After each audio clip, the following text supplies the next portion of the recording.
The green tide rises. A great waw of goblin, orc, and troll threatens to pile the poo on high in the lands of men, led by none other than their most cunning and devious war boss. Mounted atop his fearsome squig, the goblin warlord vows to bring great destruction upon the green fields of the Empire. And yet his great green screeching falls on deaf ears. A mighty army of Sigmar, commanded by none other than Electric Count Boris Todbringer, marches against this threat. Their steel sharp and keen, ready to strike down this incursion and end the goblin scourge once and for all. At their helm, a steam tank, providing a show of force certain to make even the foulest greenskin quail and quiver in fear. The stage is set. As the battle begins, we can see the sun shines bright above Blue Reach River, making it all the easier for the hordes of green filth to see their impending doom. Already, the great heavy armor of the Imperial schools in Nuln rolls forward, our lone steam tank moving to engage on the green hordes, and immediately we're going to be looking to chip down some of the enemy heavy cav. And there's quite a lot of it to deal with.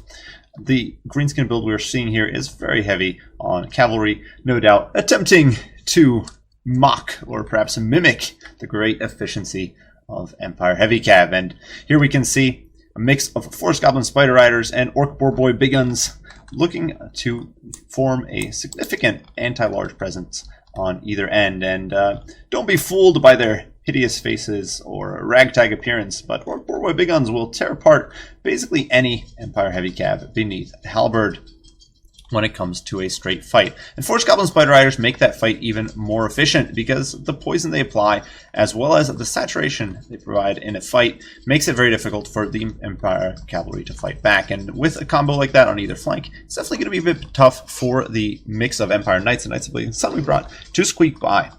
Behind that, there are also some Orc Boarboys, a cheap and efficient AP cav capable of dispatching units such as Huntsmen in melee rather efficiently, and they'll still do quite a bit of hurt to units like Knights of Blazing Sun or Empire Knights, especially due to their somewhat recent armor buffs.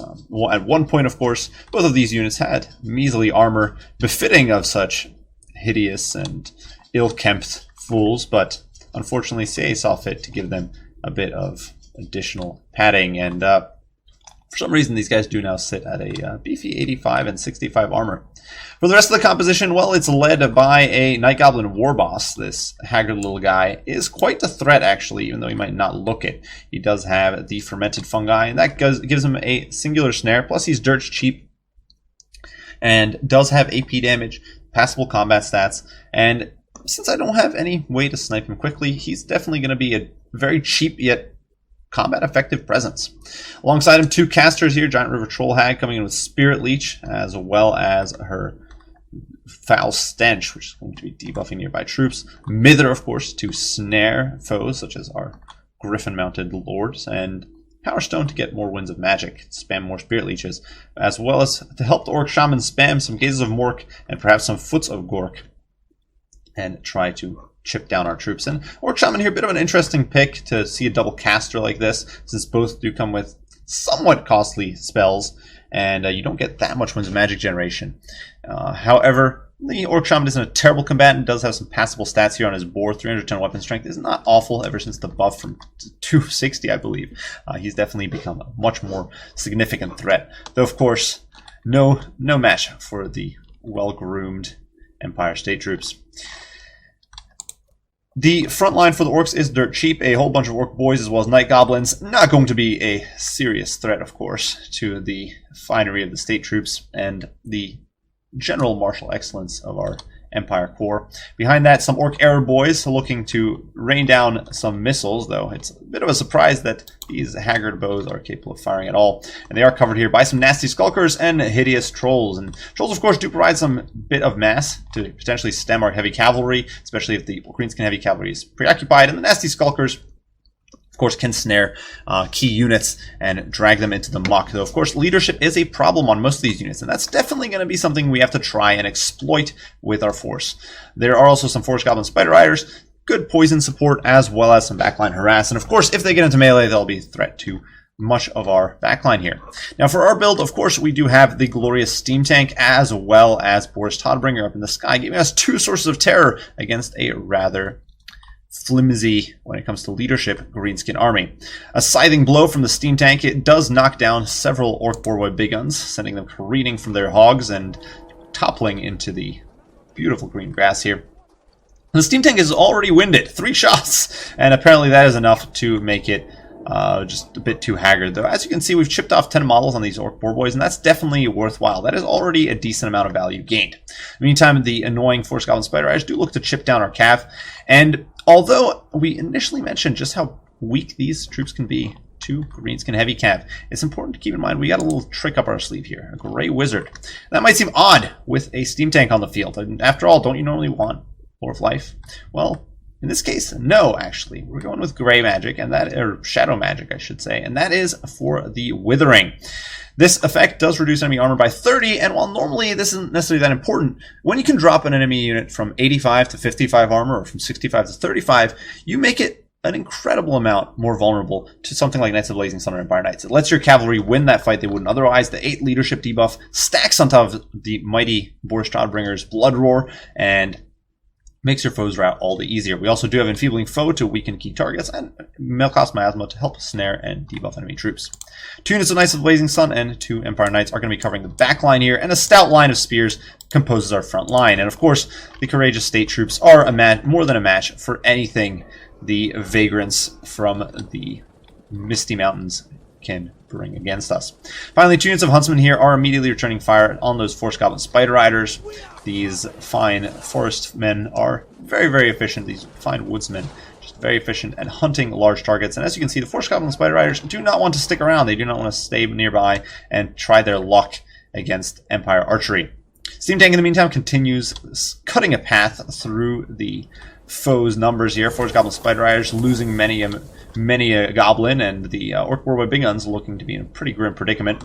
And the Spearmen here are about to be taking a charge, and you can see we've taken advantage of this central little basin to shield our flanks, prevent a Greenskin encirclement, and that will allow us to fight the Greenskins in an honorable and straightforward battle, rather than allowing them to use their numbers to envelop us all too easily. As you can see here, the Orc Boar Big Guns trying to get in on our cavalry, and we are, in the meantime, sending the steam tank trundling through the Greenskin lines, piling through the Orc boys, and sending them flying all over as the Huntsmen do begin to rain some death and destruction onto the Orc Boar Big Guns. And you can see we've gotten a beautiful charge here. Empire Knights and Knights of Blazing Sun hitting these guys, withering, debuffing their armor, and they are swiftly being overwhelmed. Over here, the Orc boys engaging upon the steam tank as well as the spearmen, and doing quite a number initially, but we're able to rout them off pretty quick. The trolls here are going to get bogged down on spears, and that's really not where they want to be in life. They're not stone trolls, and their fanatics are loosed. The AP loonies here engaging on the spearmen and sending their disruptive missiles through our huntsmen and our spear line. And so things are definitely looking a little bit grim. Our cav blob here, definitely a bit of a bad situation, definitely a little over focused here, and that's going to allow my opponent to nail some lovely volleys of poison arrows in here, bog us down, and start doing some immense work. All these troops debuffed by 20% is definitely not ideal. However, Orc Shaman here taking some damage. These Orc Boar Big Guns are forced to reposition, and we are largely holding strong. The excellent steam tank here does continue to cut a bloody path through the Green Tide, and we're able to debuff and rout many of these troops. The Orc Boar Boy leadership failing, as does the spiders, and ultimately even the trolls will begin to waver and fall. Of course, they do have fear, which makes them a little more resilient than one might think, but with a mere 40 baseline leadership, 41 I suppose, with a single chevron, they are really, really no match for the glorious spears and steam tank. And you can see here, Terror should no doubt be kicking in rather soon, and they should be flailing from the field in no time. Over here, boars do plow through the front line, going in after the huntsmen, and the spears routing is going to provide an opening for the Green Tide to surge through. And now the huntsmen are definitely in a grim predicament. Without their supporting fire, we're also going to be sort of struggling here in the front line. You can see my opponent here nailing the Grey Wizard, that disgusting fermented fungi, confusing the well-educated spellcaster of the Empire here, and making him flail around in terror. He's trying to fight these Force Goblin Spider Riders, but definitely wasting his time there. That fortunately does wear off rather swiftly. We are able to keep him from diving into a compromising position. Huntsmen, though, are being overwhelmed, and we're not able to remove them quite quickly enough. No doubt these Orc boys have gotten already been tear routed, and so they're not getting another proc of that. And Orc boy big guns returning from the rout are now diving in on our backline, and this surge of retreated Greenskin troops coming back is starting to become a problem. Orc Arab boys, in the meantime, uncontested, rain death and destruction into the Imperial lines, and with 6 AP, they are no laughing matter. They can really do a number on even Empire heavy cav, much more than one would expect. Wither, however, does slam this area here, and -8 leadership stacking on Blood Roar from Boris does mean that these troops will swiftly be put to rout. And of course, Boris this whole time healing, so he doesn't really give a crap for whatever damage he's accumulated thus far. He can always come back with a refreshed HP pool. Empire Knights here trying to hit these Orc Boy big guns, remove them from play, and force off my opponent's heavy cav, thus hopefully freeing up the opening for our steam tank to be the win condition it was meant to be.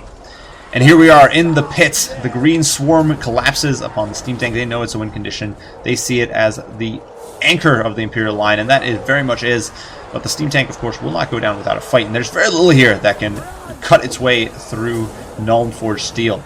Smoke bomb does go down, lowering our speed to a measly 5, but who really cares? The steam tank's survivability lies not in its speed, but in its armor. And here it is holding its own, slamming into those Orc boys and just smashing back and forth alongside a handful of spearmen and Knights of the Blazing Sun. It acts as an anchor for our force and is really doing an excellent job forcing away the Greenskin hordes. Unfortunately, Fermented Fungi does hit our Grey Order Wizard, and Haggard Gandalf over here definitely struggling against the Troll Hag.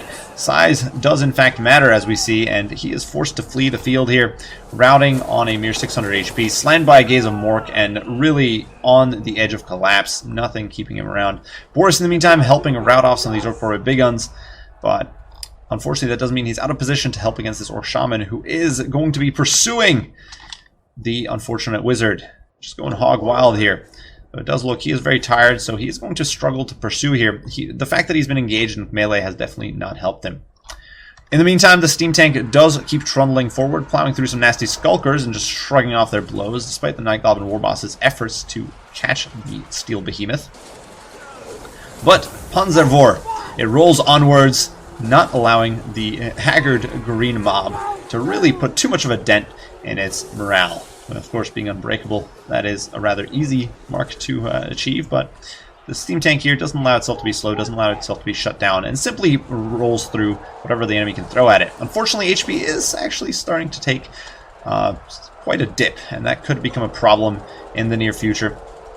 Steam tank here does run through these Night Goblins, helping to break them off, and or at least pressure them back a little bit, and just try to fall back towards its own men. The Knights of the Blazing Sun here, very crucial to try to save it.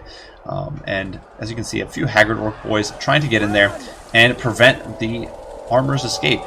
However, Knights of the Blazing Sun do countercharge. They're going to get a little bit of damage in here, and we are going to turn to engage. Taking this fight, definitely not ideal. Outnumbered 100 to 1 here by the filthy goblins and nasty skulkers. It is not where Empire Heavy Cav wants to be, but we really have no choice. The steam tank is an absolute valuable war machine. There's only a dozen left in the Empire, and we can't afford to let this one fall. So, certainly not into such filthy, uncleaned hands. And so the steam tank here is saved by the noble sacrifice of the Imperial Knights, and that does allow it to simply plow through these Orc boys and send them fleeing for the hills.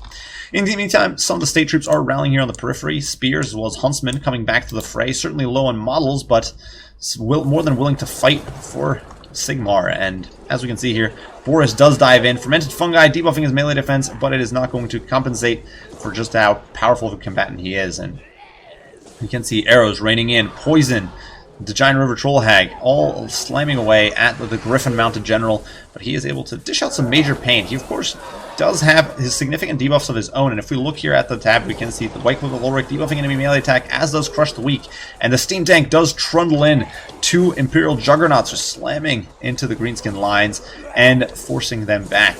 Unfortunately, the Goblin Warboss there does pivot to engage the steam tank. Somehow, that ragged little shank, as well as the Troll Hag's hideous bag of unfortunates, is somehow enough to breach the steel hull of the steam tank over here, but it does decide to make it stand, and it will certainly be laying a smackdown even in its death throes here. And Night Goblin Warboss dropping to 700 HP. Boris dives in, slamming into him, And this, as the steam tank detonates, he does break off and shatter the Night Goblin Warboss. Seemingly satisfied with the gigantic kill he has achieved, the Night Goblin Warboss flees the field, thinking that this war machine is gone for good, though of course Imperial engineers will no doubt be returning to the field to salvage the hulk of this fine steam tank and bring it back into service. Whereas in the meantime does pursue the River Troll Hag, chasing her off the field, as it is crucial that we don't see any more enemy magic and certainly no more leadership to hold them together. Orc Air Boys here do rain some fire into him and are actually doing some damage. He's only got 85 armor, and as mentioned, they've got 6 AP to begin with, so they can definitely do a number on a character like Boris, missile resist or armor or not, and things are definitely looking grim, but I can't afford to let this Giant River Troll Hag get away, and so we're really fixated on getting rid of her, because I can't afford any Spirit Leeches or leadership support right now. In the meantime, though, the Huntsmen are raining fire into the Orc Air Boys here, debuffing them and slowly but surely damaging them. However, we do notice the Orc Shaman has also returned to the field, and this simply cannot be allowed to stand. Boris takes to the skies, rushing to avenge the fallen and put an end to this Greenskin menace once and for all, so that he can return back to Midland and dispatch the Beastmen there. So over here, even as he soars towards the Orc Air Boys, they've had enough, and they do rout from the field, leaving a Pyrrhic victory for the Empire. So, if one asks, who is superior, the Chad steam tank or the pathetic Greenskin hordes, well, this matter is settled. The steam tank here, definitely paying more than it's worth in gold, which is rather impressive. You don't see this happen all that often. It is certainly quite the behemoth, but you still don't often see it perform quite this well against really any faction. And in fact, it's rare to see a unit pay for itself, no matter what they are, when you do engage in quick battle, just because of how many units rout or disintegrate or crumble or whatever it may be, and army losses kicking in. It just isn't often the case that a unit pays for itself like this. And the steam tank really held the line here. 2 chevrons gained, rocking and rolling over top of Orc Boys, routing the trolls, crushing orcs and goblins underfoot or under Iron Shod Wheel, and really anchoring the Empire line even as it collapsed all around it. The spearmen, of course, it's surprisingly okay for how cheap they are. 500 gold gained on such a dirt cheap shaft tool is obviously no laughing matter, nothing to sneeze at. But of course, they just could not hold. Orc Boys are just far superior. Same with Night Goblins. The Huntsmen did all right, though certainly not as well as I would have hoped. They did provide some peppering fire, and ultimately the unit that returned actually managed to rout off the Orc Shaman and rain some death on the Orc Air Boys, but they certainly didn't do as well as one would have liked. And the Empire Cavalry, well, they were sacrificed to preserve our machinery and our lord to the very end. They did not do terrible, but certainly not as well as I would have liked, and only doing about half their value here is definitely not a great show for the Knights of the Blazing Sun, but sometimes you just got to do what you got to do, and if that involves throwing away 1,200 gold unit for so little gain, so be it. The Grey Wizard also, it's hard to gauge just how much of an effect he had, but the Wither certainly did help break some of those early Greenskin pockets. And of course Boris, the One-Eyed Wonder.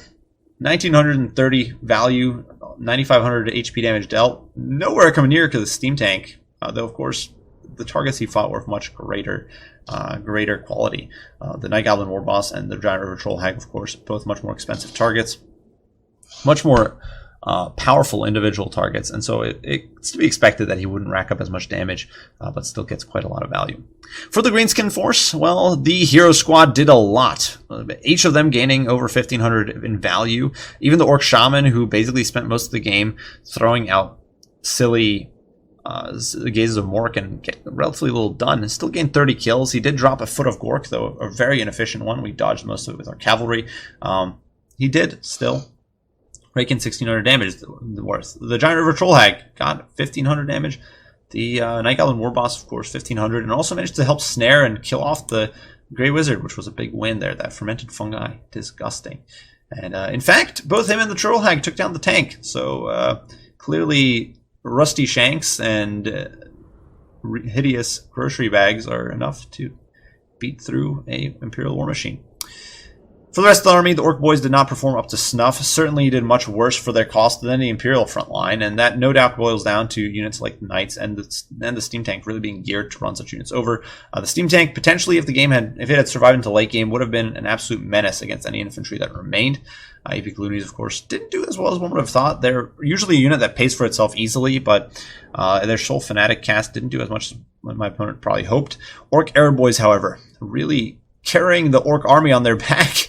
500 gold value units, and they are raked in 1,500 and 1,000 gold worth of damage, which is insane for such a cheap and unit. It's a really not usually viewed as that effective unit. This is really quite an impressive performance. They obviously spent much of the game shooting at very high value targets like the Steam Tank and Boris, and it shows in their performance.